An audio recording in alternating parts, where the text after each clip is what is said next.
welcome back for the first inaugural writing stream. I've got my coffee. Space Pickle, no. Just no. Just no. Space Pickle, no.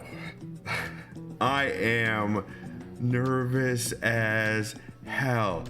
I have never written publicly. I have never invited so many to see the process, and it has never been so long. It's never been so long. It has been literal years since I've done any amount of writing work, and we're gonna start with editing. I hate editing, so we're starting with that. Clearly.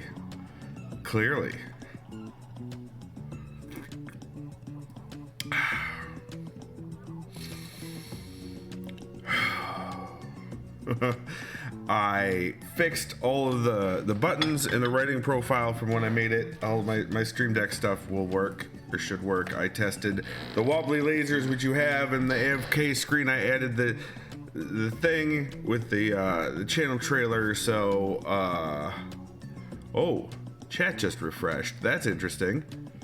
Tells me to follow the rules. I'm still connected, right? Are we still streaming? I think we're still streaming. Everything looks good on this end. How refreshing. Nice, Space Pickle. No worries, I have no idea how I would write with other people talking to me. Okay, good. Well, so, funny story. You can hear me but not see me. Are you on mobile, AngelMott? You see, okay. I am seen. I feel seen. AngelMott, refresh your shit. So, where was I going with this? So it's been years. And seen. Your new desktop. Okay, yeah, just refresh the browser window. That should help. So, wringing my hands. Wow. It has been, like I said, literal years. But I need to get back on this horse, as the title says. And I have been in Detroit for 2.5 years. I'm approaching in 2.5 years. Well, less than that, or more than that, because July will be 3 years. And I haven't really picked up the pen much, except for blogging. August, my ass, Izzy. July, I signed the lease in July, at the end of July. So, see a frozen picture after refreshing. Have you told your browser to let it go? Let it go. Okay, listen, Izzy, I understand that you're bringing facts into this. However,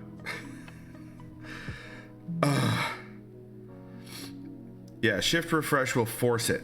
We'll force it to. Okay, we got Izzy and Treos, Comfort, and Adam went live, so you know. I'm sure you got notifications as well. I'm following them now.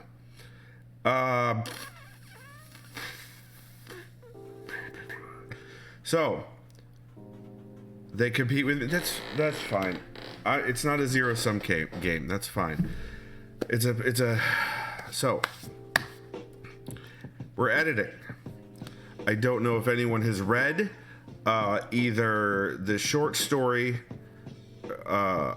Two Vampires or the novella What No Eye Has Seen. Both are available on my website, davidmcrampton.com. Bam, there it is in chat. Can you blue it instead of red it? No, Izzy. Nope, that's right out. So I received a round of edits. The funny story. So I was keeping all of my writing files on a server in the house so that I could access it wherever I was remotely instead of just on my desktop PC. That was back when I was traveling and all sorts of things. I don't want to blow it. That's right, Treos.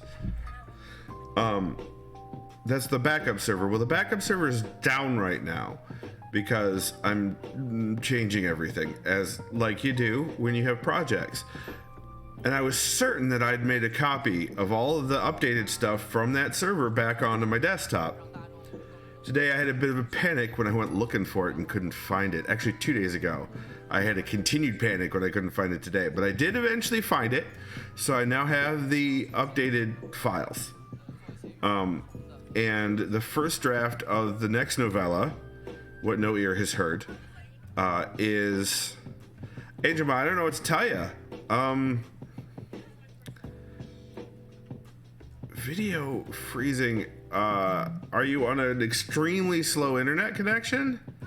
You have cat hair on your face. Okay, there, you wiped out. That was on your screen, Treos? That was, thank you for the wiping the cat hair off, because I don't have any cats.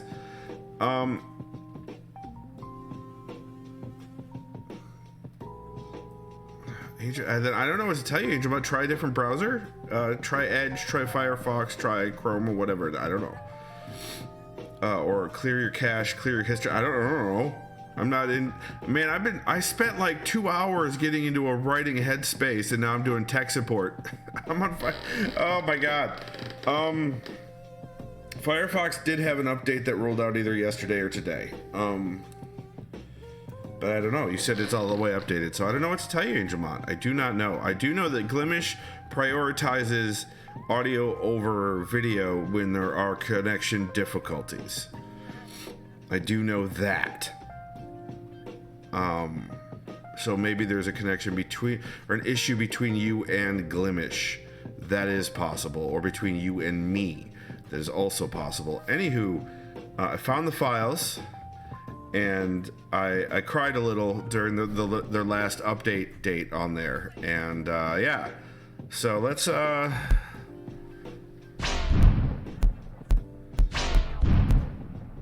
the infamous blank page. But we're not going to do that. We're going to open... no, definitely don't want to be there. Now I got to try to remember where I put it again. You guys get to see the interior of my hard drive, and that's fine. Oh, god dang it, now I've forgotten. Oh, I know. I put it on the D drive because it had all the room. Network drive. There it is. We want... Adam's Name, which is the name of the series, What No Ear Has Heard, and we're going to do chapter 2 because the one of the pieces of feedback I got from my beta readers, by the way, if you guys want to be an alpha or beta reader, let me know. I can add you to the list. It's not I don't have any hentai stories.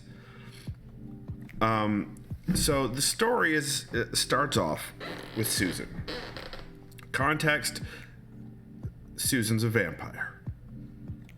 Susan is a LARP NPC with the serial numbers filed off. Really good character, so I decided to work her into this. And she is, for this short story, the main character. The series follows Adam, but the stories themselves are not about Adam. So that's where we're at with that. The short story that started the universe off was in fact about 2 vampires, and it's called 2 Vampires. That one is only available electronically. That one is not available in Dead Tree, if I remember correctly. But the follow-up, the What No Eye Has Seen, is available in Dead Tree and electronic formats. So, anywho, it's set in Chicago. Yeah, I know, Treos. I naming is hard. So 2 Vampires is about 2 vampires. I'm sweating a little bit. Susan is a photographer, first and foremost. Many things have gone wrong in Susan's life. In the first part of this chapter, I introduced Susan. She's in a cafe. She's trying to ignore her thirst for blood. Someone she idolizes tried to retain their humanity as long as possible, and ended up suiciding, meeting the sun, as they call it. Because he just couldn't deal with losing his humanity slowly over the millennia, over the hundreds of years, centuries, whatever, however long he would have ended up living. So this that's her context. She's in a cafe. She's trying to resist the urge to feed. And she's gone quite some time.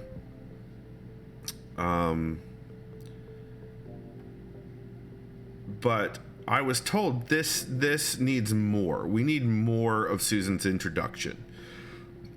So I haven't even looked at this. All of this, it's over there. I haven't looked at any of that in years. So,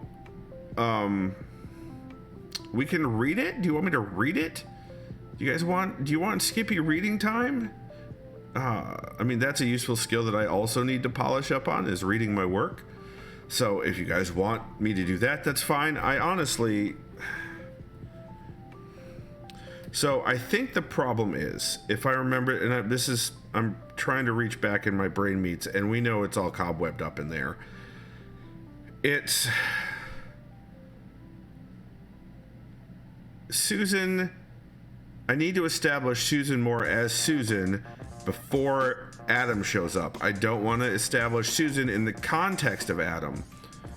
Oh, it's too small. Yeah, let me see if I can zoom in.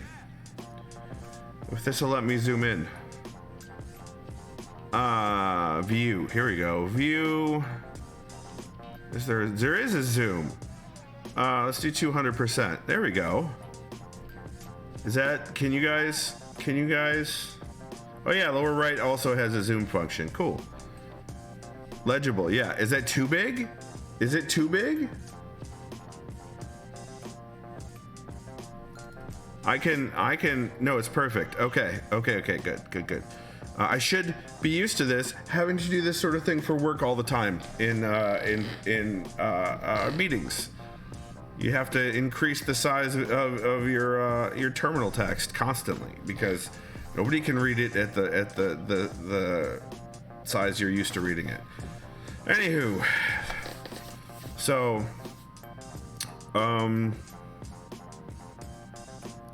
in fact, now that I'm looking back at this in fact establishes Susan in opposition to everyone else. Well, I mean, that is a way, or in opposition to some of the people she first interacts with, which, is a way of showing, not telling, I thought.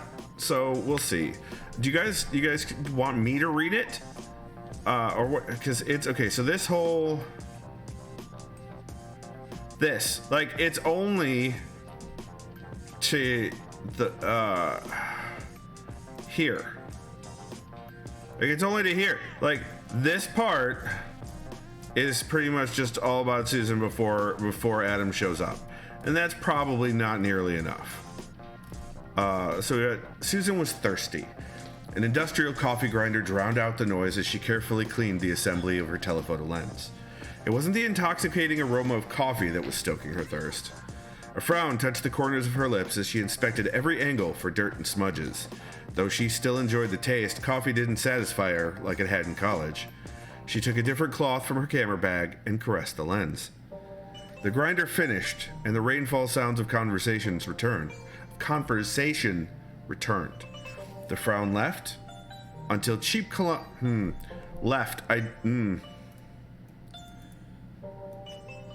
The frown maybe faded away until cheap cologne and cheap booze announced the arrival of a patron to her table. She looked up from her work. Faded.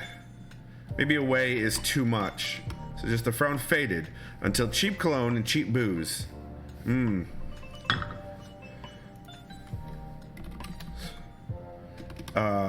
Something about the smell of, maybe? Cheap cologne and cheap booze announced the arrival of a patron to her table. The aroma. There you go. What about the aromas? Because there's two separate ones there.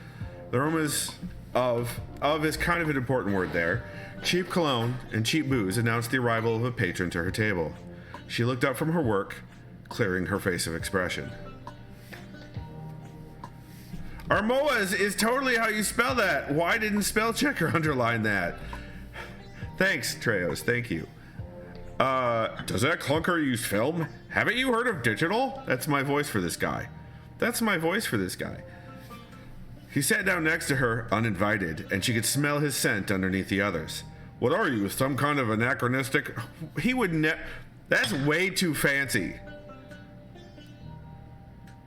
That's way too fancy for this guy. Yeah, that is way too many syllables for this dude. Hipster, maybe? What do you think, hipster? Artsy fartsy? No, he's not from the 1950s. Is he? Well, that's what artsy fartsy says to me. It says 50s and 60s.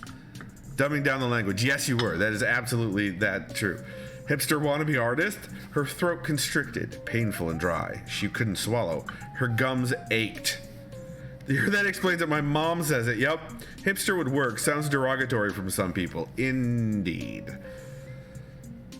Her gums ached. She memorized his scent, his face.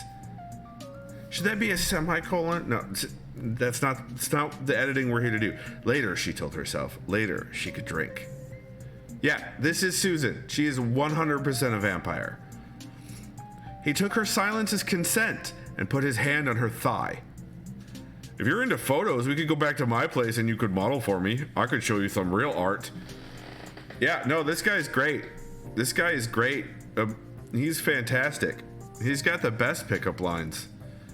Negging. I think this was my first attempt at showing negging. Susan lifted his hand from her thigh, being careful not to damage it, and placed it on his chest. She smiled ever so slightly and drew a quick, fluttering breath. His heart was pounding in her ears, and her animal mind could think of nothing but how good he'd taste. Please go away. He nearly tripped over himself trying to comply. As he scrambled, Susan scolded herself. When she was like this, she had a hard time keeping her tone in check. Susan lowered each piece of her 40-year-old camera into its place in her bag. She'd have to leave sooner than she'd planned if she was going to keep her cool. Her eyes felt dry and gummy. Had she gone too far in pushing back her thirst? She tried to stand up, found her knees weak, and crumpled back into her seat. She tried blinking, but that was an old habit that no longer did any good. If she lost control of herself, everyone here was dead. She wasn't going to take brothers away from sisters, wives away from husbands. She clenched her fists and willed herself to stand up and walk out. The edges of her vision clouded with a red mist, and she stopped. Oh shit. See, that should be... I don't like that. Because that sounds more like the dude than it does her. So apparently I'm riding the bicycle. Apparently I'm on the bike again. It wasn't her thirst, it was the sight. No amount of willpower or running would protect anyone. She opened herself to her mind's eye, knowing that the vision was coming, whether or not she wanted it. Whether she wanted it or not. Or is that a dangling... The bass of a motorcycle engine rumbled through the coffee shop. She looked through the glass storefront to see a young man parking his steel and chrome steed in the empty spot up front. No, we already said parking lot and okay. Parking his steel. Yeah, no, we don't need a double parking here. That spot was never empty. She's modern. Yeah, this is modern day. This is modern day. You face double parked, Space Pickle. Yeah, I did double park, so doubling the words is bad. You don't want to repeat the same word that close together. I'm a little worried I'm using the word Susan too much, but there are a lot of people in this place. So there's character age. She appears to be, and is actually in her, she appears to be in her early 20s. And she's maybe in her mid to late 20s. She's not been a vampire very long. Yes, she is. She's only been a vampire for a few years. And she's not very good at it. She's not very good at it at all. Um,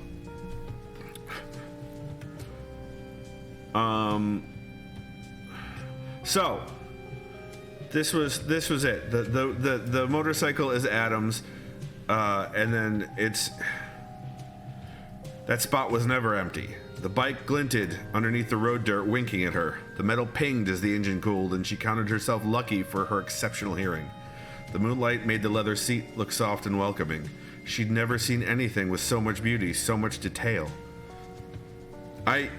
This second part is really important, and I think I overuse it, but that's neither here nor there. But yeah, she's modern.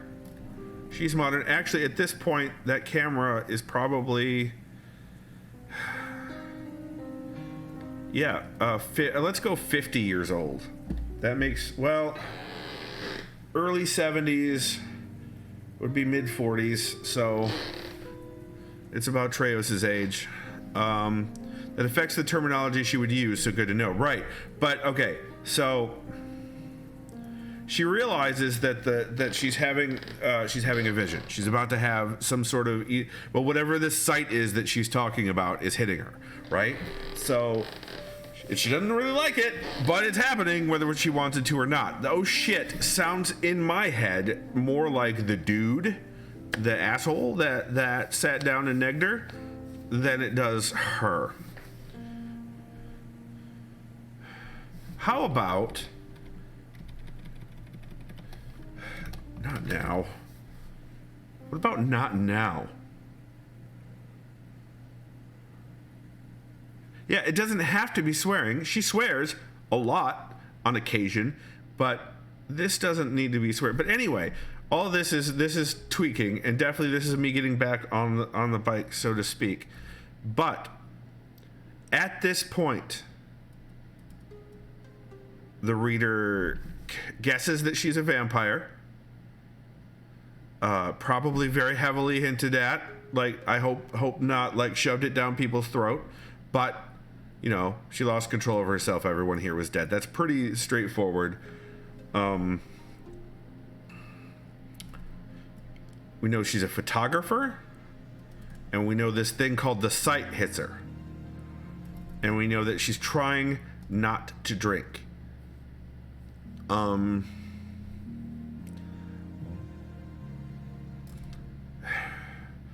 But my alpha readers / beta readers, whatever, my early readers told me that this needs to be more. And I have a pattern of being too compact, of needing to add. Not my difficulty isn't the need to cut, as many writers have. My difficulty is needing to add in more, generally speaking. That would indicate that she was young. Older vampires have more control. Yeah. Good.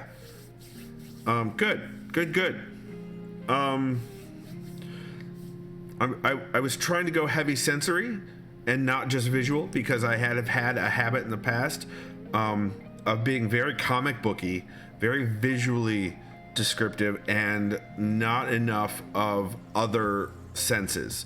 So I added smell and sound heavily in this page. I tried to. I think that's what I did. Anyway, so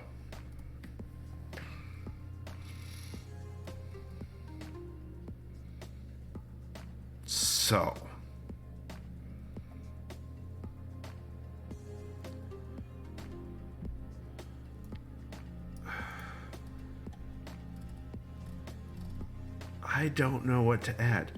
Can she hear their heartbeats? Yeah, so his heart was pounding in her ears. Is that passive voice? I don't think that's pounding in her ears, and her animal mind could think of nothing but how good he'd taste. So yeah, obviously, either she's a cannibal or a vampire at this point. Or she wants to eat something else, but that's not what's going on here.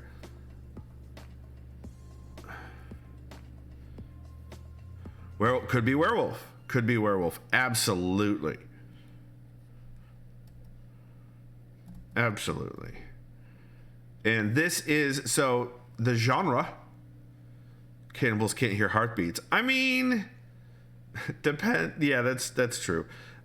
So urban fantasy, not necessarily paranormal romance, because there is a little bit of that in here, but not a lot, not enough for that. Oh, Kegel went live. Not enough for that to be the genre fully. I would classify it more as a urban fantasy, as an urban fantasy. Anywho, so I think here, before, I think maybe insert stuff here. So this is the stuff about her camera, right?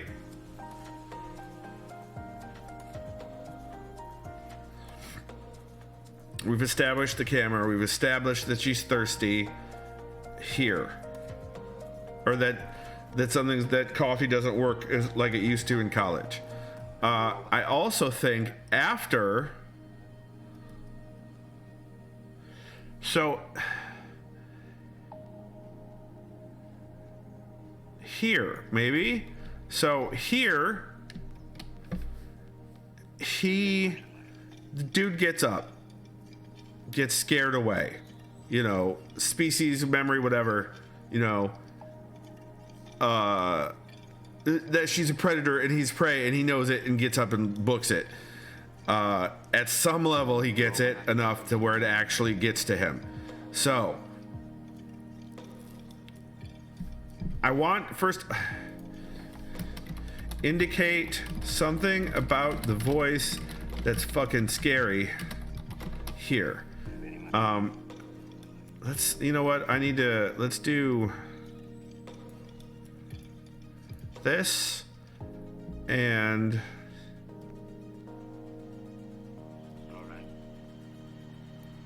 this, and let's do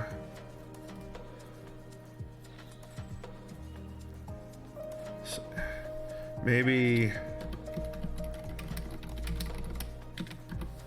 if we do it here, more about her and what she's gone through, a little bit more about her history or whatever, why she's at the coffee shop or whatever.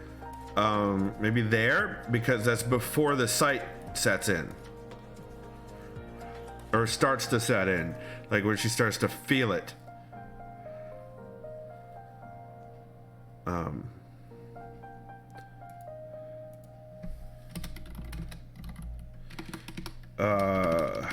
Okay. Also, I've been reading Robert Jordan, so I'm going a little. I might hedge towards a little bit purple. If I end up being too flowery with my words, please point it out if you wanna. That I'm open to that advice. I'm open to any advice you want to give. You guys want to give in chat. I will. Fair warning. I may take it. I may leave it. So there's that. So.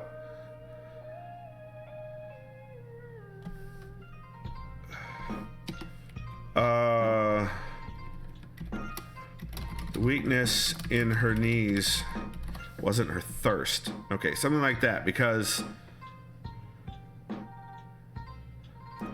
yeah, because it wasn't clear at all. So what do you guys think? You guys think those are good spots to add something?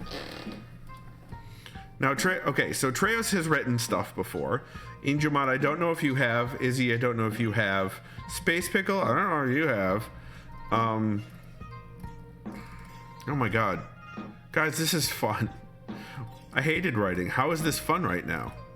Also, you're good at editing but not writing. Fair enough. Well, suggest. Let me know if I'm talking out of my ass then, Angelmon. But yeah, this a couple Christmases ago, and I got 2 of them, and they're cheap, like hardly used, like they're those, you know, barely filled ink pens, and this one's still going, and I got another one. So no, I don't hate writing. I hated editing. I hated editing, but can't see you moving. Oh, just hearing you. Fair enough. That's frustrating.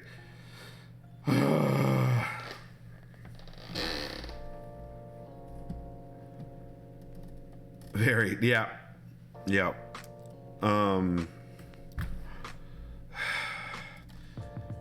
So, we could talk about her time in Lansing before she came to Chicago. That comes up later.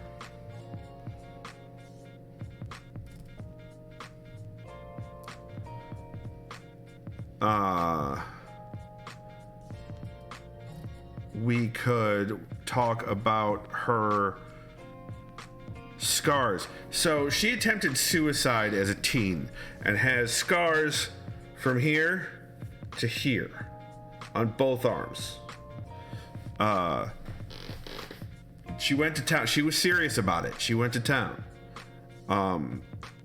So we could talk about her scars, but I think that's too early for her scars. We could talk about how she's bald.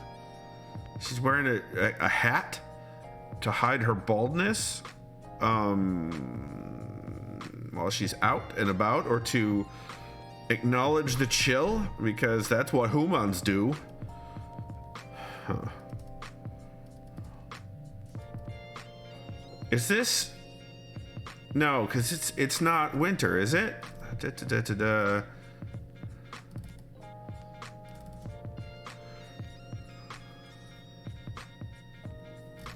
Why is she bald? Because she hates hair.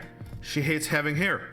She has no hair on her body, and that's what she was like when she was turned. So that never changes. But no, she shaved her body religiously. The guy hitting on her might even mention the baldness, as that's unusual for women. If she's not wearing a hat, yes, that's true. That's a good point, Treos. Well, he might not even be hitting on her then. He might just avoid her. I don't know. I am not. Unfortunately, I do not have the mind of the frat boy, so I'm not quite sure. Yeah. No, oh, that's true. No eyebrows. That's true. But I mean, I don't have any, guys.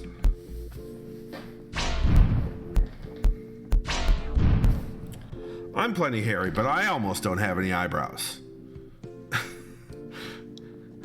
Almost no eyebrows. Oh, no, my glasses don't want to go back on, right?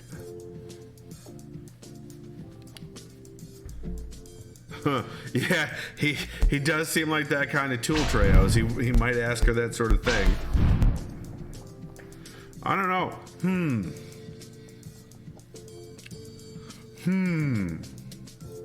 So we could talk about history. We could talk. What? There you go. That's better. Maybe can we do a bulleted list? Apparently not. Because reasons. There we go. History in Lansing. We could talk about this. I'm just gonna put options here.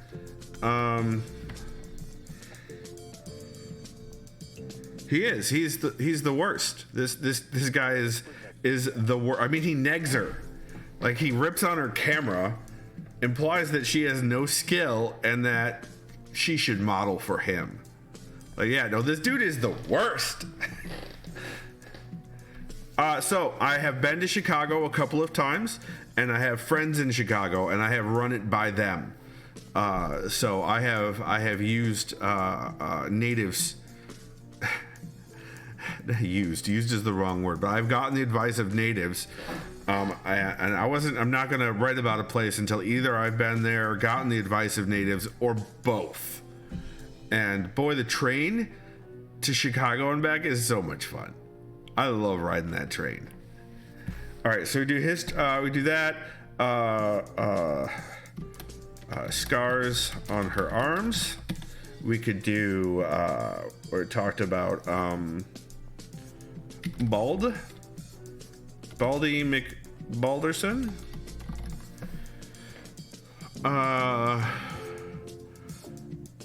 We could talk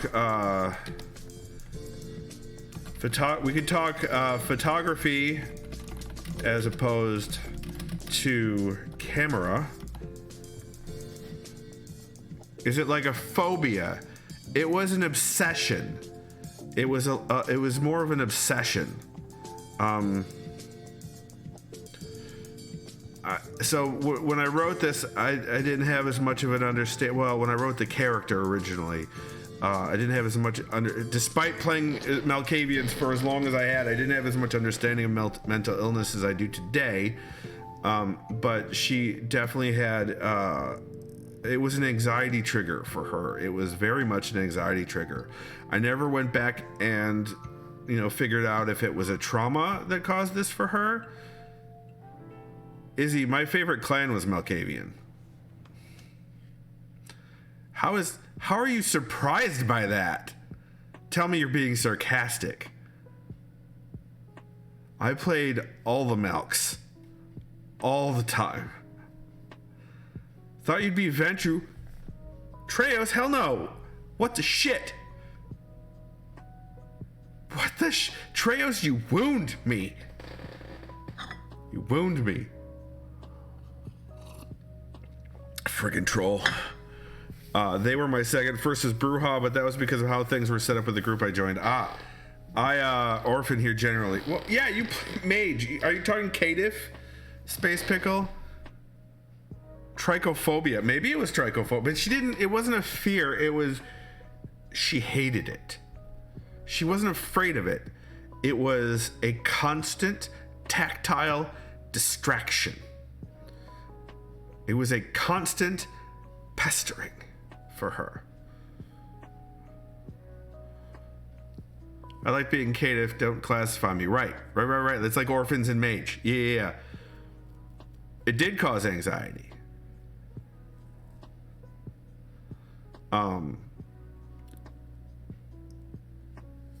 Like I know my triggers for anxiety don't often have anything to do with fear or phobias. So I may have pulled that from me, though obviously the hair doesn't bother me like it does her. But my anxiety, and when I created this character was long before I was medicated for my anxiety disorder. Long before. So it's possible that I wrote some of that into her. That was that. But she doesn't talk about it much. She tries to, anyway. It's, does she feel more calm? Yes. She feels more herself with no hair. She feels, I don't know that it wouldn't have been a dysphoria feeling, but yeah, she feels calm in her own skin with no hair. But if she has hair, she can't get calm in her own skin.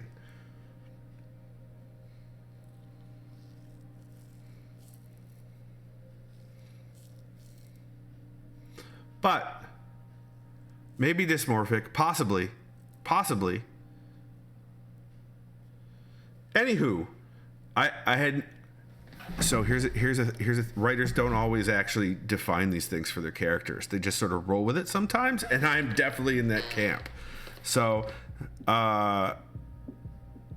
yeah, she will often calm herself by running her hand on her scalp, Treos. That's all right. Absolutely, she does that. That is one of her habits. Nailed it. You nailed it.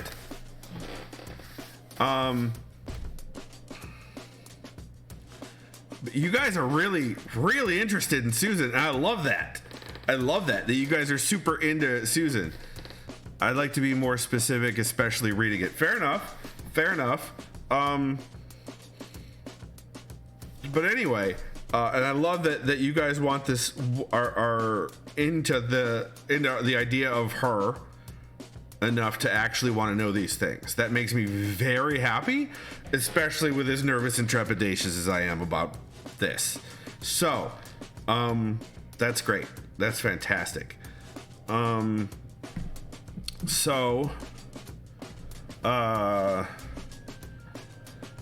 Here, add Baldness to negging. Innuendo? Question mark. All right, so let's do that. Okay. We could add that. We could absolutely add that.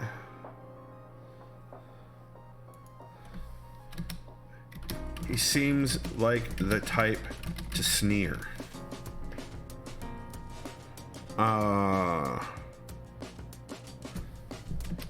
Lots of bravado. Bragging.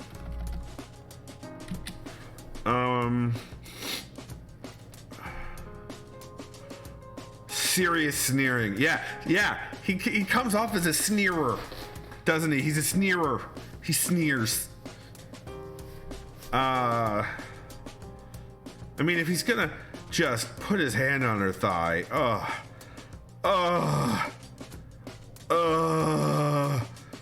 he needs his ass beat, but that probably isn't gonna happen.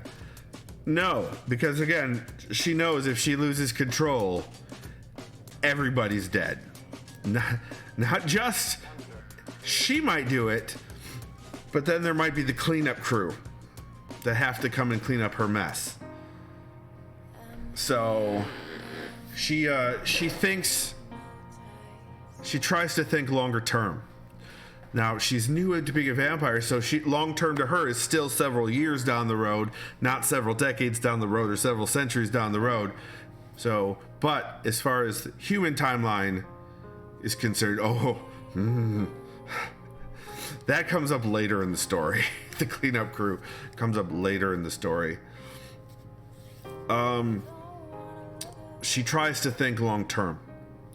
She does try to keep her humanity, like the person, her idol did.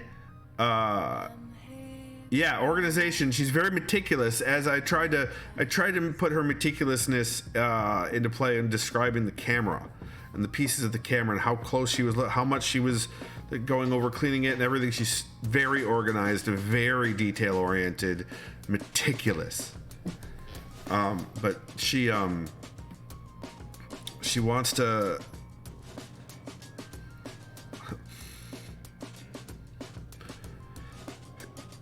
She is less about keeping her own humanity than her idol was, but yeah, it's compulsive. Yeah.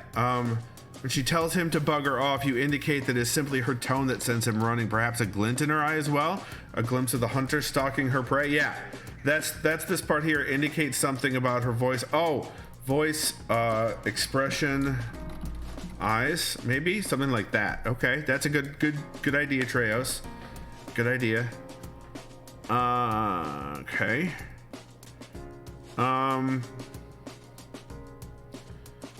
This part, she'd have to leave sooner than she'd planned if she was going to keep her cool.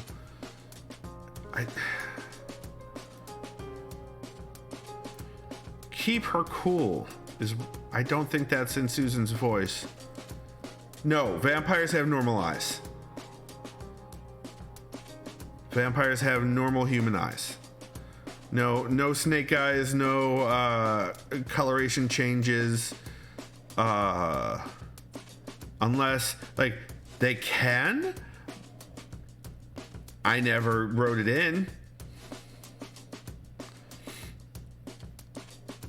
Yes, that's better. That's much better, Treos. Thank you. That's much better. They can change when hungry. So when they lose control, which World of Darkness calls it frenzy, but yeah, when they lose control, they can get a lot more bestial. When the fangs come out uncontrolled, that's why her gums are aching, because her fangs want out. They want out.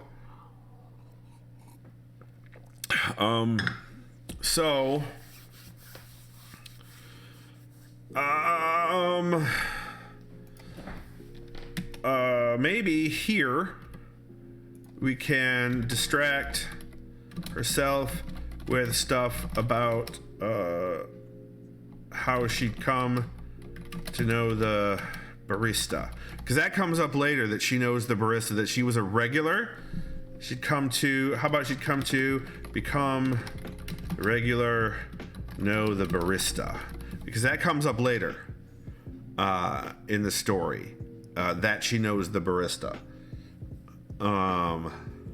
It's a little side mention, but if I can establish it here, if I could put the gun on the mantle here, so to speak, and pick it up later, then I could actually emphasize her worrying about the barista later on, because it's a bad situation. It's a situation that could become very bad, but that doesn't necessarily have. Anyway. Wow, this is coming back to me. Establish more character stuff early. Yeah, that was the suggestion, and that's what I'm trying to do. So,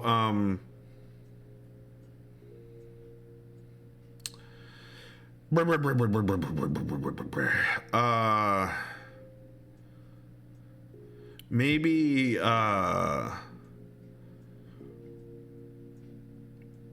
glance at the barista and concern specifically about her should her control slip. Maybe. But I'm thinking, yeah, okay. No, the barista. Why is she worried?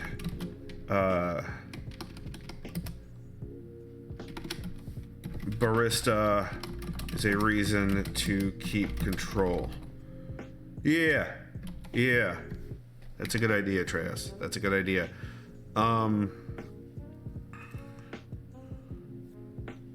And a barista and regulars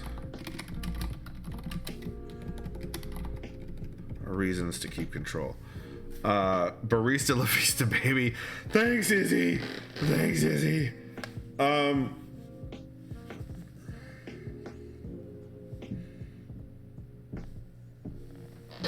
Focus on the machinery as a distraction. No, the machinery. So the only machinery that's going to distract her is her camera, and she's already focusing on, or was focusing on that, and she's come to a point to where that's not enough because of Dude.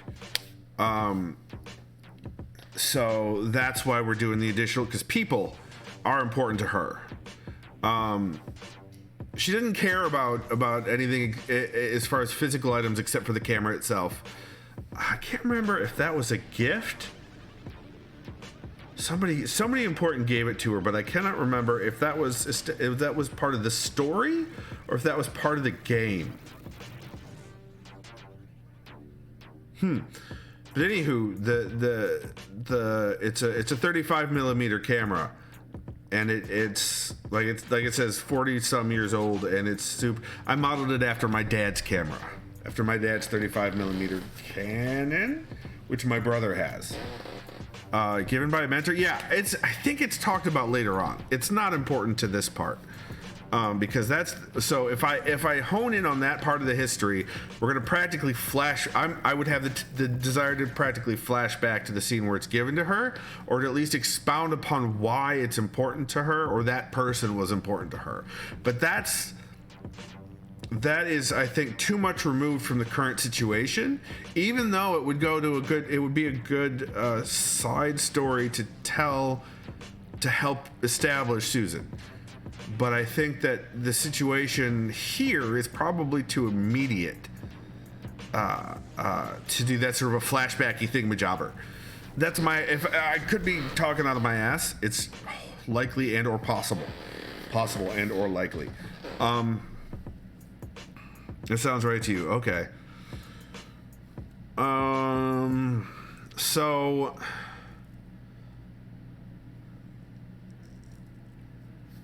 let's see. Okay. Oh my God, we've been at this for almost an hour? No, that's not right. Wow. Okay.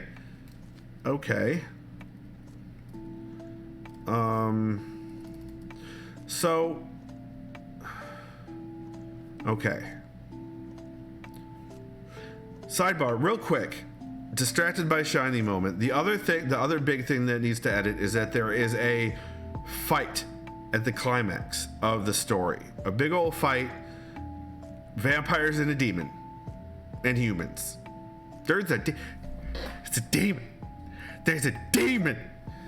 I kind of like the demon. Anywho, I skip most of it. I have Susan get knocked out, and I skip most of it. And I was called out, rightly so, for taking the easy way out. So the demon is sent by someone that is actually a background antagonist for the series, not for the story. Vampires aren't enough? I mean, no. Because there's not always vampires. Not every Adam's Name story has a vampire. The demon is sent by someone who is an antagonist of Adam. So while the demon forces itself to be Susan's antagonist, I've never watched Buffy, Angel Mott. I've seen a little bit. I've seen a couple episodes, and I've seen some Angel while I was awake with screaming babies in the middle of the night. But first person view, so yeah, he goes down, story fades to black with him. Right. And that's what I did, but I was called out for cheaping out of it, for avoiding it, because it was going to be freaking hard. Because it is going to be freaking hard, but I need to actually do the battle. Demonic influences and vampires work well together. Actually, the point in...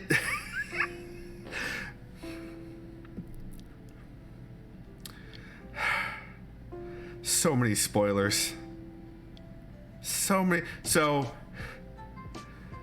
why and how the demon is there has something to do with the story arc of the series, and it impacts this story specifically because it's an introduction of the demon.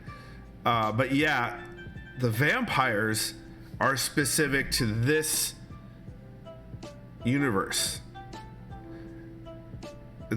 Why do it so early? Why do what so early? The demons? It's the third story in the series. There's a short story, the battle. The battle's near the end. Angel Mott. But that's the other major edit that I need to do to this, is to write the battle.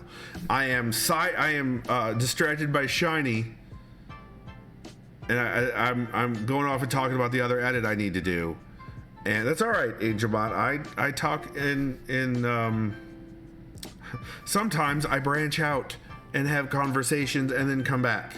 So it's anyone who could follow me is verbally is smarter than me. Anywho, so that's the other big editing thing that needs to... Yeah, I'm being a little stream of consciousness right now. Again, nervous, lots of nervous energy, more coffee.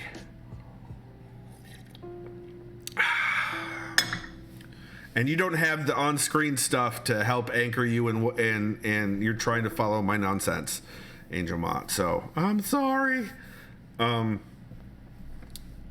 So that's the other major editing I need to do. That's going to be way bigger than this. That's going to need a lot more work than this part. This part, we can insert bits and pieces, I think, like we're doing, to fill it in instead of rewriting. Well, it'll end up being mostly, or a lot of new stuff, at least half and half new stuff. That's fine. That's what it needs. But basically, the battle... I'm gonna have to remove the part about her getting knocked out and then completely choreograph a battle between a group of vampires, Susan, Adam, and this all on one side and a demon on the other. A demon who likes fire, which, by the way, isn't good for vampires. Kindling. So, yeah. Trace, you like writing battles? I don't. It's gonna get complicated. Yeah, it's complicated, and I took the easy way out. I have never written a battle, really. I don't think I've ever written a battle. I don't think any of my pieces... No, I take that back. There were sort of battles in the novel that's no longer available. God, Treos, I'm so sorry. I have it. It's in my damn... Like, I use my email as a to-do list, and it's right freaking there. It's right freaking there. Remember, it's had battles. They were pretty big picture most of the time. Right, big picture. This battle is small picture. Oh my God, Space Pickle, you remembered the title. You remembered the title. Yeah, I'm not... I trunked that. I trunked that and any possible sequels that I started. Oh, you're trolling Trios. Okay, but yeah, they were all big picture, and this is... No, I don't know. No. The battle's gonna happen later on, Angelmont, out in an abandoned grain silo set. That is, if I'm remembering correctly, between Chicago and Gary, but closer to Chicago. These particular vampires are masquerading as homeless people that are out there living in the grain silo. There's a whole lot of bad smells that come from Gary, Space Pickle, not just potato. Not just potatoes. Whole bunch of them. But yeah, so so that happens there. The demon is tracking down Susan because of things and or stuff. I think tracking down information that they have. I think. Wow, it's been a long time since I've worked on this piece. All right, I need to bounce for a bit. Might jump in after my work. All right, Treos. I'm glad I could finally keep your interest.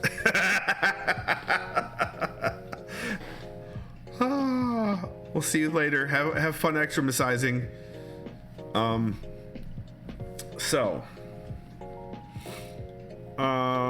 Maybe.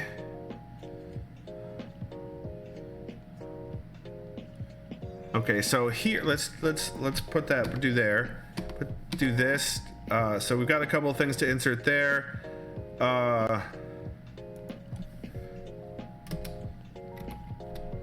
Insert stuff about, let's put this in red.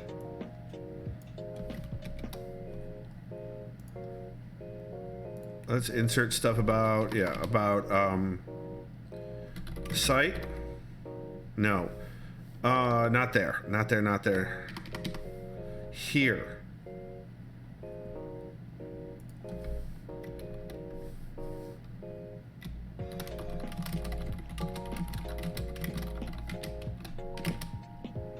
No, not about the site itself, about Susan's experience of the site. That could actually be quite a bit. And instead of telling us about the ability itself, Skip died. Thanks, Treos. Take just as much interest in watching you die as anyone else. I believe it. Cam, hello! Cam, how's it going? So that'll tell us more about the character rather than focusing on the power or the ability that she has. No worries, Cam. I'm just glad you're here. I'm full of the nervous energy. I'm drinking coffee, not related. I've got a pen. Oh, guys, my paper notebook. It's a Moleskine with a sticker on it. Isn't that a fantastic sticker? It's a bumper sticker, but I think it works better on my notebook. Yeah, I love it. But yeah, the last thing I put in this thing was a to-do list on the 26th of January. These are the reasons that I'm kicking myself back in. I'm sorry, Angelmont. It's a sticker that says Black Lives Matter. It has a picture of an African American woman on it with the most gigantic natural hairdo. It's amazing. It's so good. But yeah, so I put in. I can't see it there. Put in the title of the work and today's date for edits. I'm going to be writing down the stuff in red in here, and I'm going to be writing out Probably handwriting it. I do a lot of I prefer to write in. So when I type things out, I type very quickly, over 100 words a minute. When I type it out, it comes out a jumble, much like my thoughts are. When I handwrite it, it forces me to slow down and order things in a more linear fashion. Which is weird because I always tell people I think linearly, but the words in my brain meats aren't always linearly. They're stumbling over each other constantly, several at a time. So writing longhand forces me, or printing, whatever, forces me to slow down and be deliberate while I'm writing. And it's good when I don't have it right now, but when I have the callus on my finger from holding a pen or pencil, oh, nothing better. And I don't have it. I haven't had it for a long, long time. So, there's that. Anywho, so we can add a bit here, more about Susan's experience of the site. Maybe, I don't know that I want to do a flashback to her first. Oh no, maybe the effect, remembering the first time it came over her, like shuddering and thinking about it, or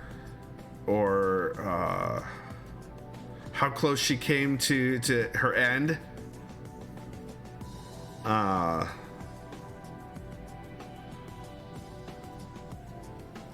Yeah, this, I'm not sure about this.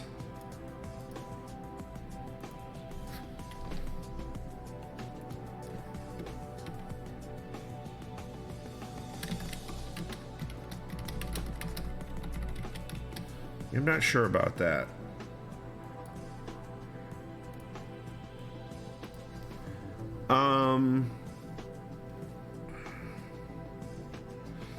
It's a oh no, yeah, it's an oh no, not again moment. It is precisely an oh no. Oh no, not now. Yeah, exactly. I'm adding the oh no in because that's yeah, it's definitely an oh no, not again moment.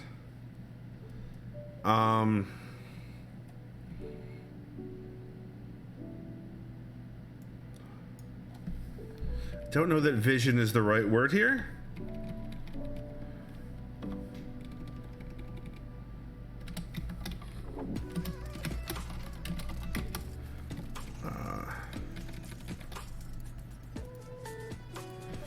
I also haven't really done this red marking up in a word processor like I'm doing now before, so this is a new process to me. I'm sure that LibreOffice has an editing function where I can just add notes to bits, but I haven't figured that out yet. Once I figure it out, I probably use that most heavily. I do like this sentence. She looked through the glass storefront to see a young man parking his steel and chrome steed in the empty spot out front. That spot was never empty. I like that. I like that. This is Adam. That entire, those two sentences, or those two sentences really sum up what Adam is dealing with and how he impacts the world around him. A little bit more like a more violent Tavaren, but that's again Wheel of Time. Also, he would not say miss, but we are not editing that part right now. We're up here.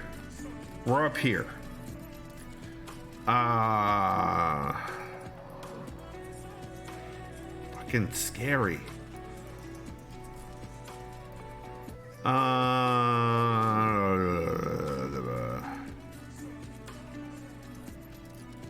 wanted to say, I originally I think had lovingly here, but adverbs or anything ending in ly you want to avoid if you can. Into its home.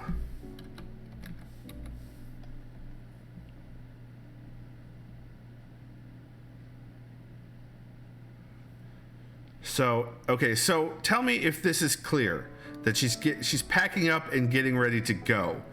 Susan lowered each piece of her 40-year-old camera into its home in her bag. She'd have to leave sooner than she'd planned if she was going to maintain control. Is that Oh, how fast is she doing it? I don't know. She's being careful about it. She's being meticulous about it, so she's not rushing. The words don't paint that picture. Okay. Rework to show she's packing up to leave. You can be quick but meticulous. That's true. That's true. All right. Rework to show that she's packing up to leave. Done. Okay. Okay.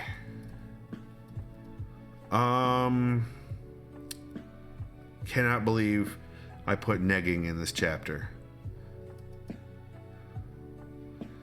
Cam, how's your day? All you said was hi. Cam, how's your day? Speed of packing might need to expand on too. Well, she's not going to be like preternaturally fast. She's not going to be using like vampire speed or anything like that. But yeah, if the speed of packing would definitely be involved in that. I talked to a lawyer who was very nice. Oh, okay. I don't often have that experience. My lawyer was aggressive. My divorce lawyer was aggressive. No, but like if I'm watching around and packing or focused can speak volumes. Yeah, that's true. That's true. So almost maybe move this sentence, the packing up bit after her attempts to distract herself. If she's so used to doing it that she doesn't even think about it, that would mean something too. Oh, good point, Cam. Good point.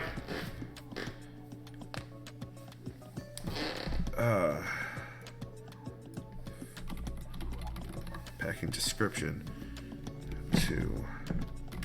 Oops, that's caps lock. Yeah.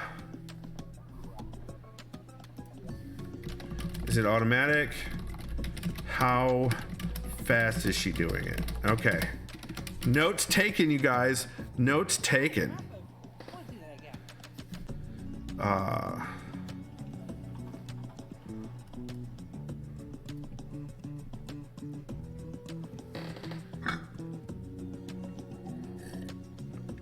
All right.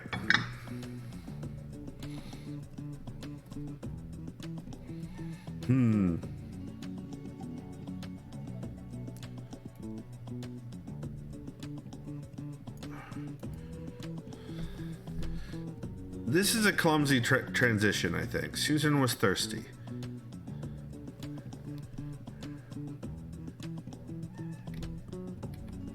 How thirsty was she?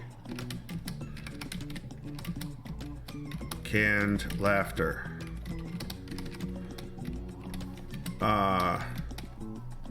Something needs to transition. There needs to be a transition there, and there's not. Wouldn't she always be thirsty? No, vampires are not always thirsty.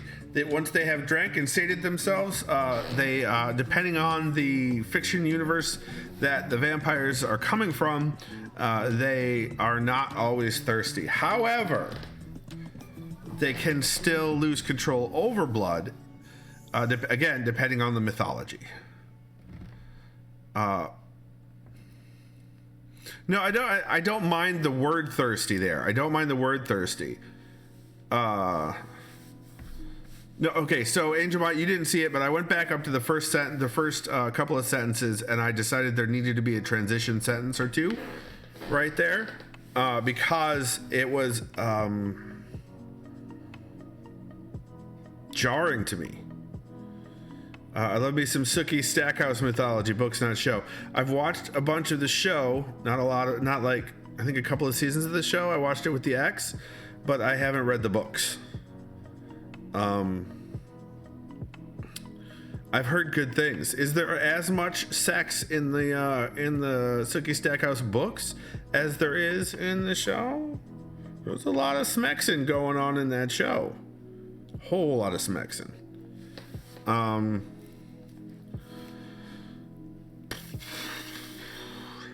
Not that that's bad. I'm not judging the level of smexing. I'm just curious. Everything is from Sookie's point of view. Okay. Everything. So she's the only point of view character. Interesting. Weren't there like a shit ton of those books too? So you don't see a lot of smexing. Got it. Well, Sookie in the show does quite a bit herself. And there's nothing wrong with that. Anyway, more coffee. I talked to my friend Joe into trying out for All Side. I don't know what All Side is. You don't like first person much, Angel. Yeah, well, you can have it from a character's point of view without it being first person. You can do a third person or a third person omniscient, but always focus on one character. That is possible. Oh, the main. I didn't even remember there being werewolves. Werewolves. But yeah, so I should revisit this because Cam came in a little late. So Susan is a vampire. Yeah, they were way more interesting in the books. Neat. She is fairly fresh. She has quite a history. She is completely bald. She is a photographer and an obsessive photographer at that. She is not a very good vampire. And she is very pragmatic and trying to, because of her idol, the first vampire she ever met, she is trying to hold on to her humanity, though it creates nothing but problems for her amongst, well, her new life. Here's a little tidbit, you guys, that you don't find out till later. She was turned into a vampire to spite and torture her idol. So, but anyway, because he viewed it as a curse.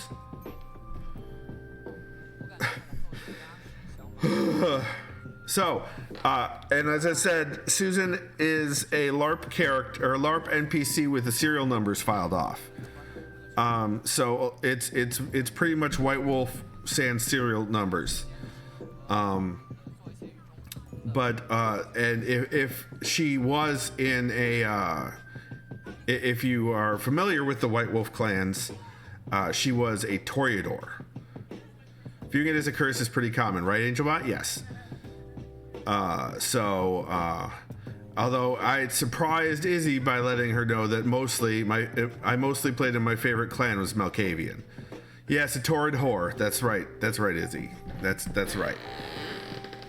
But I mostly played Malkavians when I played. When I could actually play and not run the game because nobody ever wanted to run the games. So is her idol? No, her idol was not religious at all. He had due to my okay. So her idol was my old character. She was originally his ghoul. Because she I don't remember why. Oh yeah, she convinced him to get, anyway, to make her ghoul. But anyway, he came out with like 1 point lower than max in humanity. Like, he was as human as you could get while still being a vampire.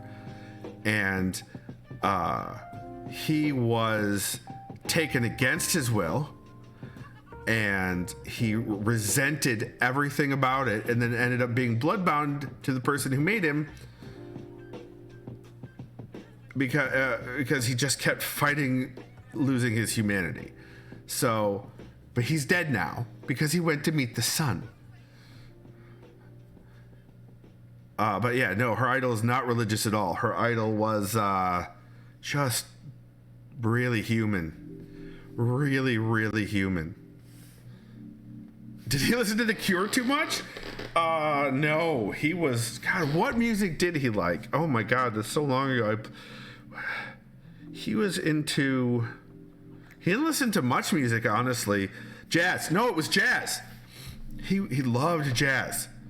Any jazz he could get his hands on. New acid jazz, any flavor of jazz. He listened to jazz, but that bitch better be on vinyl for him. Like, it had to be on vinyl in a record player. It wasn't good enough otherwise. Drink the blood types that don't exist yet? What? Cam, what are you saying? So, Susan was dreamed up as someone that fell into this character's orbit. He had presence levels. So you play the notes that aren't there. I see. Susan fell into his orbit when she went to Michigan State University. The game was set in East Lansing. So she was a student at Michigan State University, and she fell into his orbit and got caught up in the stuff that was going on. And the vampire who created him was cruel, and was like cruelty. Like, she had very low humanity. So as a way to get back at him, she kidnapped Susan, took her to Chicago, and turned her into a vampire, cursing her to the same life that he was cursed in. And now also she had to deal with her too, with the person who turned him.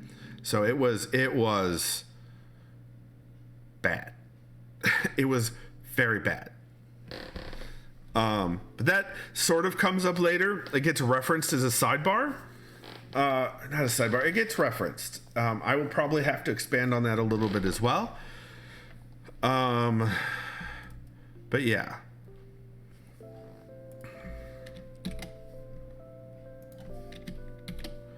So these two are maybes. These two are probably definites. Because you can't avoid, even if she has a hat on, you guys are right, she has eyebrows. She doesn't have any eyebrows. So that's going to be noticeable enough to the dude that is negging her. So I've never heard the phrase play the notes that aren't there. But then I've never been into jazz. So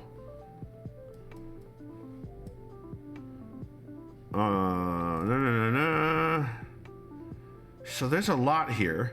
Why doesn't she just use makeup and wigs? Because she doesn't want to have any sort of hair or any fake hair or any of that on her. It makes her crawl out of her skin, Cam. That's the reason that she shaved her entire body before she was turned. It drives her nuts. My dad and I used to listen to the history of jazz. Oh, that's great. Not make it, no. Also, can someone please explain to me the inch thick makeup eyebrow trend? Like really big Sharpie eyebrows. I don't understand it. It's a fashion trend that I don't understand. I'm old. I get this. It's a style. Yeah, it's a style, but I kind of want to understand. Like, is there something behind the style, or is it just a thing?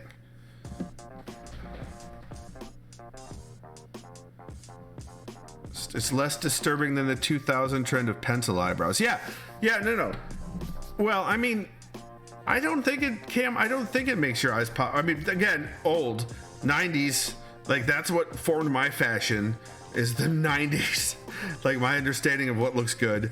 So let's try it out on you to see how it works. So I'm sure Ace of Hearts will do that to me eventually. Yeah, oh yeah. That's Cam. I've had my nails painted many times by Ace of Hearts. 90s with super thin eyebrows. I guess I didn't notice eyebrows that much. I just didn't notice it. I don't think that plucking eyebrows is necessary either. but then it's just me. Late 90s, except for you. Those things are necessary except for you. I don't. What are you saying, Space Pickle? 90s was thinner. Now they are going for fuller. I mean, okay, listen. Izzy, to say fuller eyebrows is. Some of the instances I have seen, it's beyond fuller eyebrows. It's like this. It's like huge. Like no human has that. Like there's. Oh, you're not okay. L. Oh, a URL. Hold on. I'm gonna. Hey, notice the bot didn't get angry at you, Cam. The new bot doesn't get angry. Oh, you guys get to see my tabs now. Because I'm just capturing the desktop. What 26 celebs would look like with 90s brows. Okay, so that's like natural eyebrow. Looks like natural eyebrow. This also looks like natural eyebrow to me. Or maybe darkened a little bit. They are not. But what I'm talking about like inch wide Sharpie fucking eyebrows drawn on. Click next. Okay. Like that's a little much, I think. But again, I'm not. What? Okay. What's wrong with natural? No, that's silly. Because I can't ask that question. Number one, I don't have to put up with this fashion. I'm not the one that has to. That is. Also, I did not like these eyebrows back in, but I have always been, dude. Their eyebrows, like that has been my entire. Oh, that's.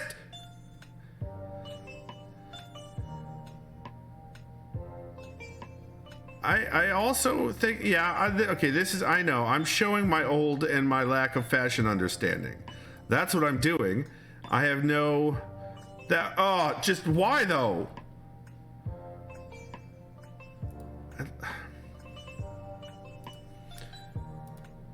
All right, so I have no right to judge this because I don't have to do it. I'm not subjected to it. It doesn't hurt me.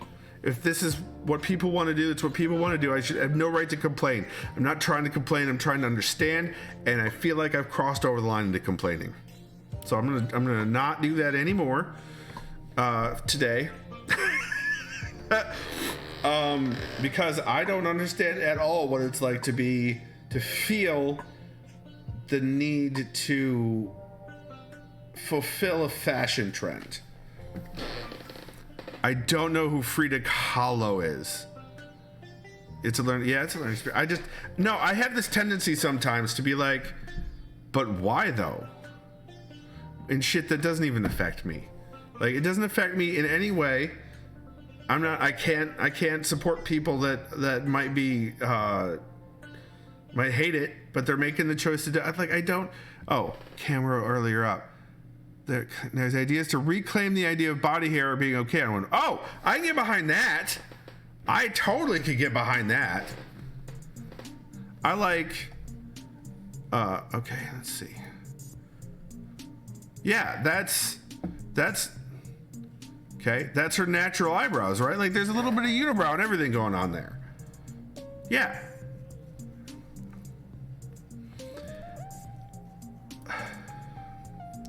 So because of my, okay, hold on.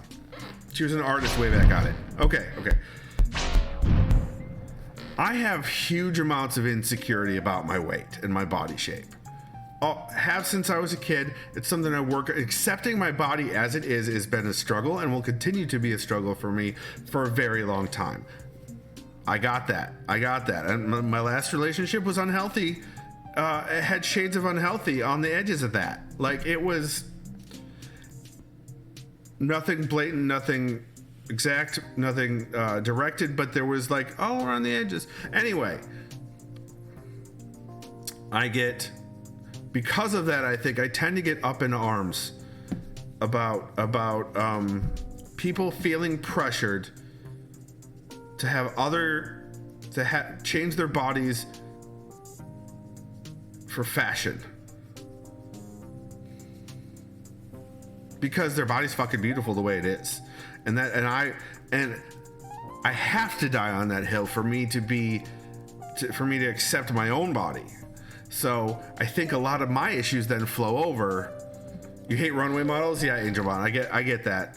But I mean, some people, that's their natural body shape. Not many. Do you know Diego Rivera, who did the mural locally? They were lovers. I did not know that. Frida's work stands alone, but it might be a reference you get. I did not know Diego Rivera.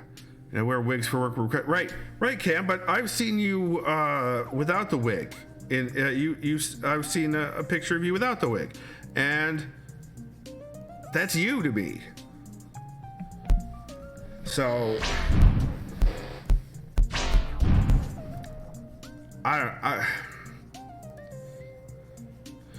That's fair, Cam. That's fair. I mean, that's fair. That's fair. I'm not like, I wear the hat. I'm not wearing the hat to cover up the retreating hairline. I wear the hat because I've always worn hats since I was a kid. I love wearing hats. All right. Oh, it's at the DIA. I'll have to go see it. The DIA, by the way, is the Detroit Institute of Art. I'll have to go see that. Maybe I'll bring. Is it something I can bring the kids to? Even better. All right. So, oh my lord. Oh my God, murals. Oh yeah. That's right up my friggin' alley. Okay. That's right up my friggin' alley. I'm not avoiding writing, Cam. I'm sorry, I got caught in a tangent. Sorry, I'm not avoiding writing. I got caught in a tangent. It's a good tangent. Love your body, you guys. Love it the way it is. Anyway, okay. Have more coffee. No, not right now, Space Pickle. My kids don't like it as much, but that was 3 years ago. Nearby is a science museum like I-5. Yeah, it's called the Detroit Science Center, if I remember correctly. Yeah, yeah, I used to go there as a kid. I went there once or twice as a kid. The Detroit Science Center.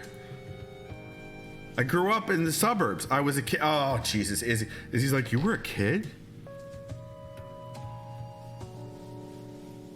Proof. Hold on.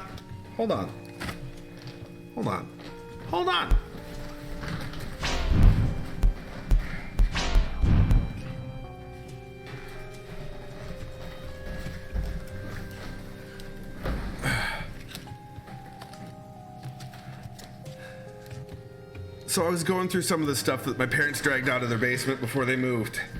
Going through some of it with the kids, and I found my junior high IDs.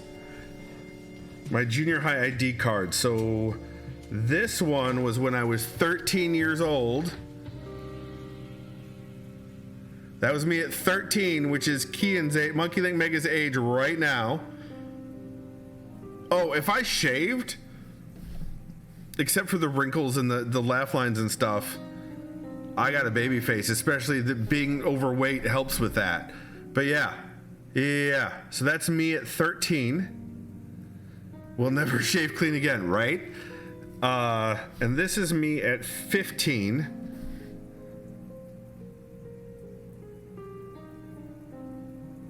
Those phone numbers and addresses are no longer accurate.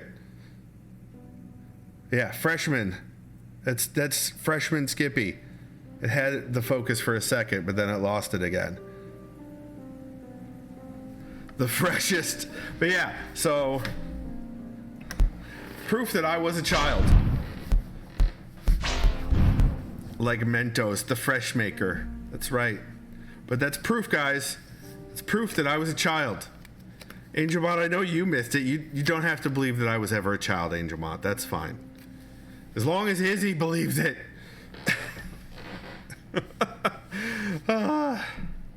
Okay. You saw nothing.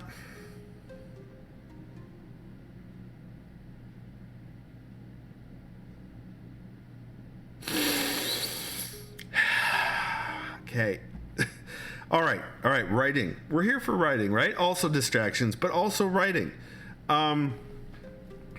This is a really good start, honestly. Screenshots for later. Oh no. Oh no. So I think we might be able to add more. So Cam, what we're doing here is we're my alpha readers literally years ago really wanted me to add more development for the main character in the very beginning, which is what this is, the introduction of Susan. And she's in a coffee shop. She's been starving herself of the blood, and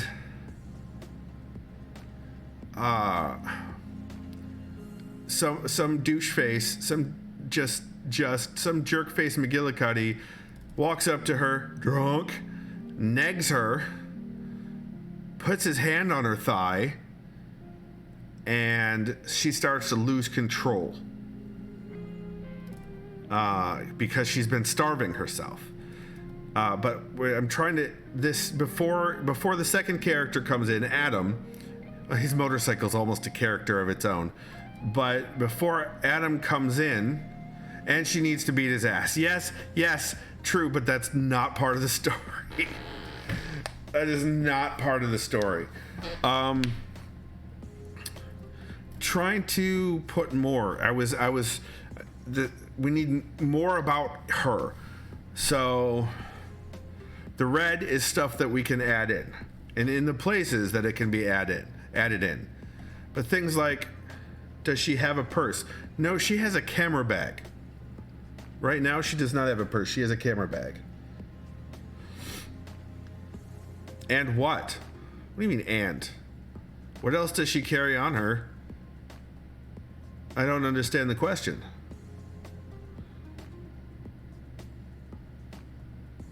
Oh, like a wallet?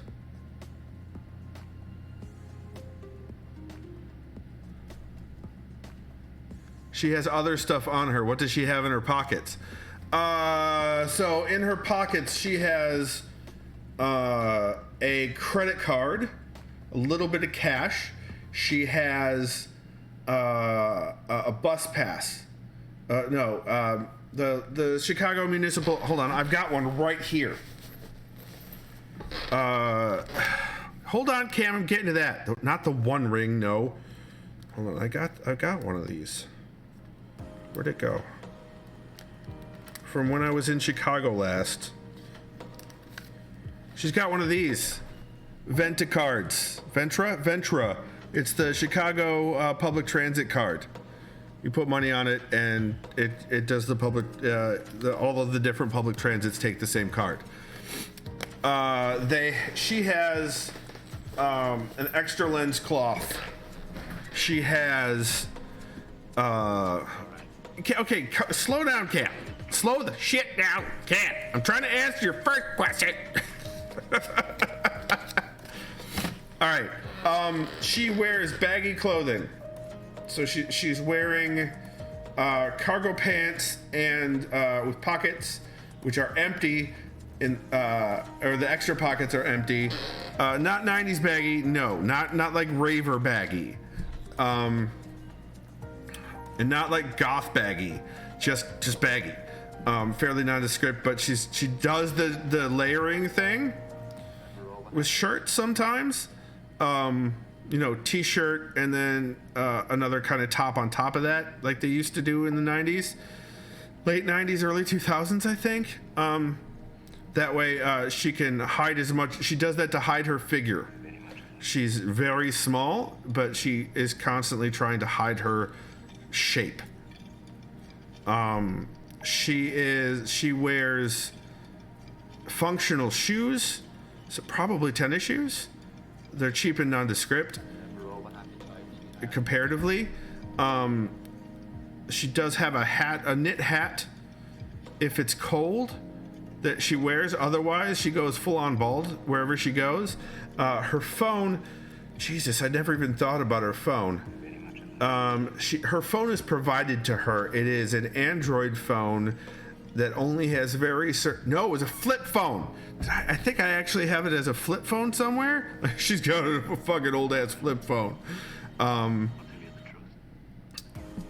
That has a bunch of saved numbers in it. And it has texting ability, but no apps, if I remember correctly. It was okay. I first wrote this a long time ago. I wrote what would become this a long time ago. No, she doesn't play any games on her phone. She doesn't. She has a problem with being distracted by things already. So, there's a lot that catches her eye in the outside world. She does not focus into the phone, into an internal world like the phone, at all, unless it's her photography. Like if she's going through her work. Video games are not something that interests her. Hi Mosier. Hi Mosier. Yeah, no, she doesn't have a Razor. She doesn't have a Razor. Does she have one of those old flip phones that held like 3 to 5 songs? You know, to this day, I don't use my phone for music. LG chocolate. I don't know. Mosier. 3 to 5 songs chosen for you. Probably? What, like that one U2 song that's included on every Mac? Or every copy of iTunes? Ringtones. No. No. It's exclusively on Vibrate. Maybe? No, it's not. Wait a minute, hold on. It's not in this it's not in this chapter.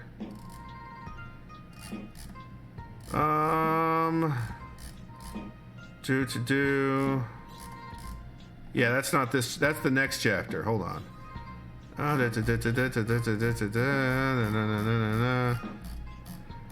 Does she have a mat? Yeah, she doesn't really use computers. Read cams. Lol. Does she have a friend who would punk her with ringtones? How do you punk somebody with a ringtone? She has no friends. She has 0 friends. She has 0 friends. Oh, that Matt would definitely punk with ringtones. Yeah. Matt would absolutely do that if they weren't locked. Yes. Yes. So if I open chapter 3,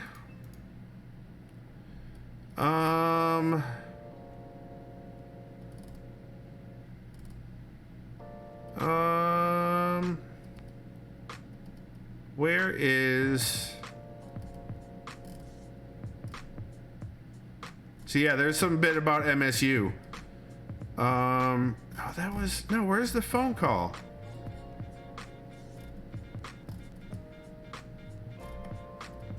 Huh. Is that later? That's later.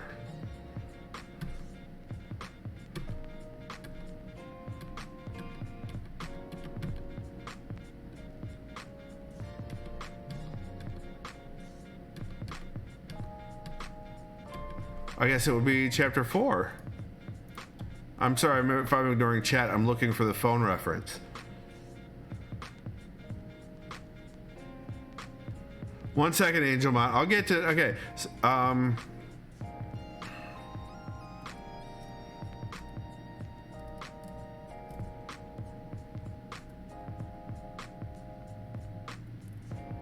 Her phone rang from where it was charging on her dresser on the other side of the room.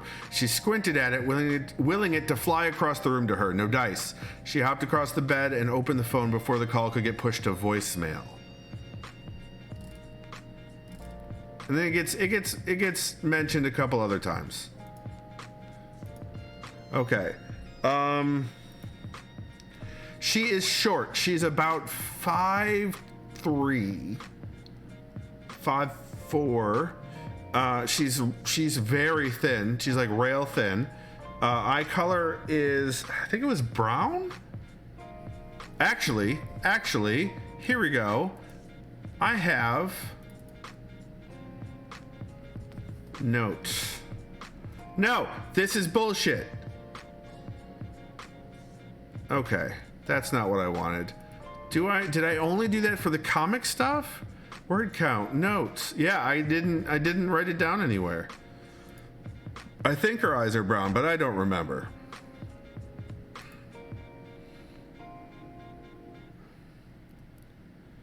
Feet, she has them. Mosher, she has them. She does have feet. They exist. There's nothing special about her feet.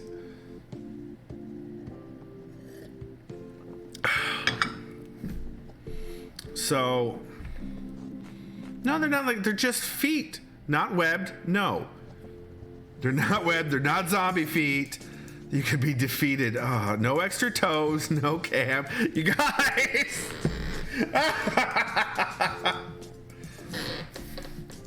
No lacking, no, she's not missing any toes. She's had no frostbite incidences. She has no hair anywhere, Cam. No hair at all. No hair at all anywhere. No, not even on the bottoms of her feet. I'm sure the internet has 50 different words for feet types, probably. She has no tattoos at all on her. She has scars on her arms from about here to about here. Feet type hairless. Both arms. Old scars. Minor bunions. Broken metatarsals. You got... What the hell is happening right now? Cankles. What is going on? I mean, she's a vampire. Probably no fungus, Mosher. Apparently, we've gotten to the late portion of the evening. Apparently. Well, she does wear baggy clothes. Yes, she does wear baggy clothes. She does not... Ingrown... No, she doesn't have ingrown toenails. Why does vampire mean no fungus? I mean, I figured that fungus isn't going to grow on undead skin. Do vampires have on... Okay, Mosher. This is an urban fantasy. This is not science fiction. This is not hard science fiction specifically. What an immortal nightmare to be taken with ingrown toenails. Oh no! Fungus among us. Dead skin. It's undead skin. Do her toes crack? Are they double jointed?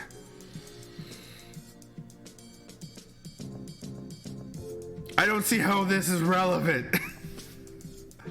Cam asking the essential questions. I don't see how any of this is relevant. Oh my god. Who's Elantris? Can she go on point? No, I don't think she can. Not in those shoes stuff she's wearing. She's wearing sneakers. She doesn't have bunion space, but god damn it. Planter's warts. Oh my god, fallen arches. It's awful. Oh Lord, you guys. Okay, officially, we are way too focused on Susan's feet. Way too focused on Susan's feet. Painted toenails. She needs shoe deodorizer like you can't believe. Wow.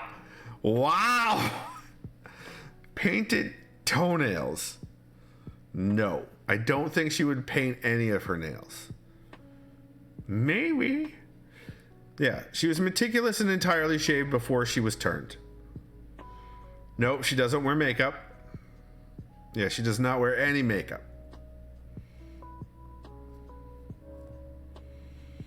She pulls off the toenails with a wrench. Why? Why would anyone do that, Cam? To avoid the fungus.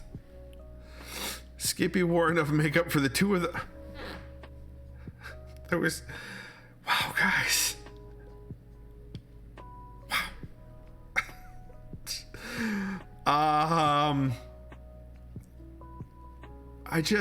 What is happening right now? Glad we can help you get a fuller picture. I mean, it's not very difficult to break me, Izzy. It's not. Does she put her nondescript feet on the dashboard? No. What? No, she would not. The calluses, you should shred. You should shred Parmesan with them. Damn. Just shred sheets. Wow, you guys. Shred callus? No, ew, gross, Mosier. Goofball portion of the evening, indeed. I feel like you guys are going to set up an OnlyFans page for Susan's feet. Has she let her toenails grow so that they curve around? No, her toenails don't grow anymore. Her toenails and fingernails do not grow anymore. Neither does any of the hair on her body. That's all there beneath the skin. They were not already like that, Cam. Oh, Mosier's OnlyFans page is inevitable. Don't give ideas. Or maybe OnlyFans is how she makes her money. No. Mosier, she appears to be in her early 20s, but she is actually in her mid to late 20s. Yes, I'm sure, Cam. I'm sure. I'm glad you guys, you feel like you're getting to know Susan. I'm really, really glad about this. You guys had a really big interest in her at the beginning. And now it's gone out of socks. Yeah, she probably wears those low socks that just barely peek out above the top of the tennis shoes. So she's a millennial, but just barely bare like her feet. I mean, sure, yeah. Her name is Susan. Space Pickle says we may not remember her name, but we will remember her feet. No, not toe socks, just regular socks. Sometimes she wears superhero socks or underwears. That is covered. We have interest. We want to see her fleshed out. It started with Mosier. Everything starts with Mosier, Angel Mott. Everything. I know those feet anywhere. Space Pickle. Hanes men's or women's socks. Actually, kids socks maybe? I mean, she's very wee. She's very small. So, 5'3"-ish. Cam, she's 5'3" ish. I do not know the brand of her shoes, Mosier. No, not Velcro shoes, tie shoes. Probably tie shoes. I don't even know. I don't know. It's 1 inch shorter than the national average for women, weirdo. The national average for women is 5'4"? Fuck not Crocs, Mosier. Hell no. That's just a sin. Wait, the national average for women is 5'4"? Your sister's 5. My mom was 5'2", and I considered that extremely short.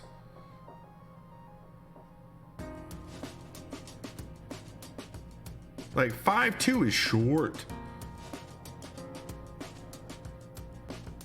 Midwest is giants.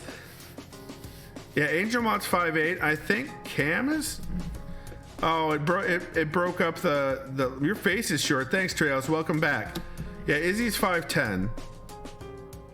The ex-wife is 5'9". The most recent ex-wife is 5'9". 5'4" tall, according to a 2018 report from the Centers of Disease Control and Prevention. Average height among all American women aged 20 and up is 5'4" tall. Wow. She's from Michigan, Mosier. I don't know where from Michigan, but I do know she went to Michigan State. Does the report have a breakdown by state? Yeah, Cam's 5'7". Yeah. Average height of men I've concluded is 5'9" to 5'11". That's accurate, Izzy. 5'10" tends to be the average height for men, the last I checked. And I don't know if that's split by race at all. Is height a phenotype? Anyway, I don't know. Average age-adjusted height for American men 20 years old and up is 69.1 inches, which is 5'9" tall. Metro D or U, she's lower peninsula, I guess. Dad was 6'2". Yeah, my dad was 5'10", the same as me, but my grandfather was 6 foot even. I tend to meet a lot of very tall men, says Treos, at least for the younger guys. Mosier, Beaver Island. Mosier, why? Mosier, why? Why, Mosier? No, don't ask about the feet, Treos. Oh my god!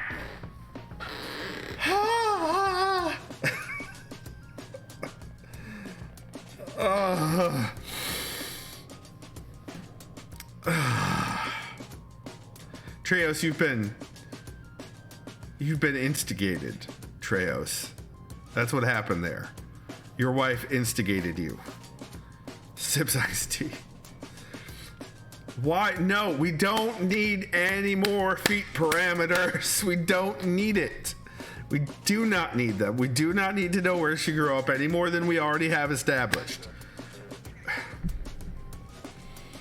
Different averages for different cities. Minneapolis, Pittsburgh, and Buffalo men's warehouses have different sizes in stock for tuxedos. Okay. But location informs a lot about how she feels about the man. The character is established. I don't need to know more about how she feels about the man, Mosier. I'm pretty well versed in how she feels about the man. So she might be short for where she is, but she's not short. Fair enough, Cam, you have set me straight. But she's 5'3"-ish. You can reverse engineer location. No, we don't need to do that. What about how she feels about the man? Izzy? Izzy, why? Izzy, she's preoccupied with her trying to come to... Pretzel just quit and started to update. Thanks, Pretzel. She's giggling maniacally. No, she doesn't have a foot kink. Oh my god. Did they just take away the one I was playing? The station I was playing? Electro Swing won't play, right? Yeah, because I have YouTube turned on. YouTube safe. No, I don't want emo. What the shit is that? They took away... No. Metal, synthwave, lo-fi, house group, EDM, chip tunes. Yeah, they took it away. What we were listening to, it's now locked. They're rotating what's behind the lock and what's not, and that is upsetting. We'll do house grooves. We'll see what that's like. Nope, already too chill. It's chiller than chill. Let's chill. All right, we'll do chill. No music about feet, Treos. I think we've come to the end of our stream. It is almost that time. I think we did get a lot accomplished, and guys, Mosier, I'm gonna save the game. Use what do I have it in? Yeah, we'll just keep it in the same format it's in, even though it's an awful format. I don't know what planar fascillated is. I don't know what that is, Cam. But we've done a good planter.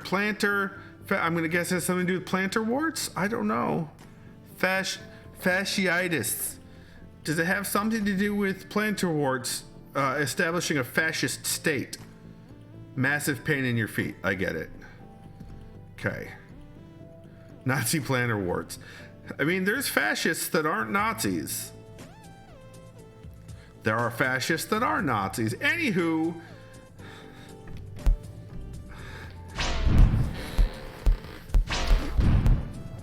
On the note of Nazi plantar warts, I would like to thank all of you for coming out to my first writing stream.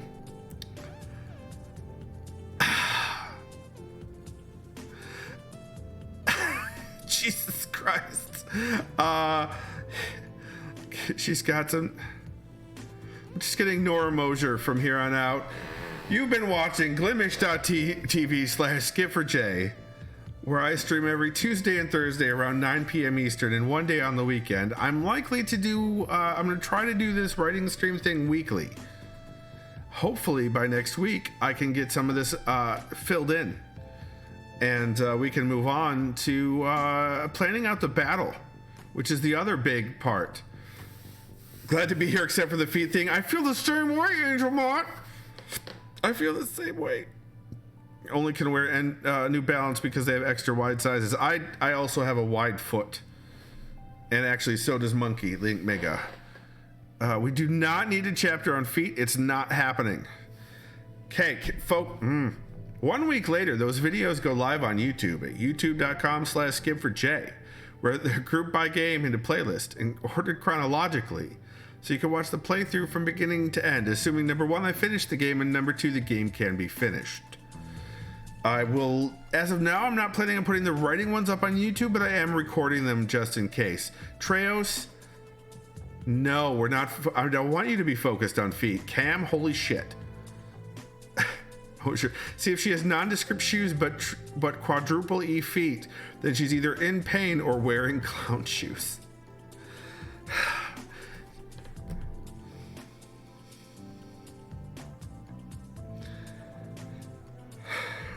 If you'd like to support me, you can either subscribe here, or you can head on over to davidmcrampton.com, where I have my Writery goodness available for purchase in both dead tree and electronic formats. You can check out my webcomic over at fofcomic.com. That stands for Fight or Flight. It's got robots in it. You could buy me a coffee over at ko-fi.com/skipforj. Those are all great ways to support me if you'd like, but I would honestly prefer you send that money to a charity first. No, we're not talking about robot feet, Mosier. Maybe demon feet, but probably not.